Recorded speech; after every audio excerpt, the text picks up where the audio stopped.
বন্ধুরা, রাতের ডিনার নিয়ে চলে আসলাম। মানে রাতে কি খাবার দাবার করলাম আজকে দেখো। ফুলকো ফুলকো লুচি আর আলু সোয়াবিনের দম।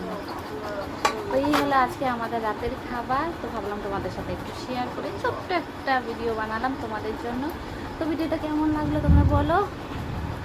তো এবার হলো আমাদের খাওয়ার পালা। তো চলো একটু খাইয়ে না খেয়ে দেখি কেমন হলো না হলো। আলুর দমটা তো বেশ দারুণ হয়েছে, কারণ আমি দুপুরবেলায় করে রেখে দিয়েছিলাম। আর লুচিটা এখন ভাজলাম।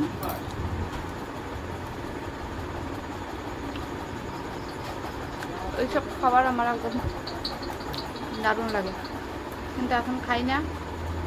গ্যাস্ট্রিকের প্রবলেম হয় তেলযুক্ত খাবার খেলে, ওই জন্য এখন খাই না।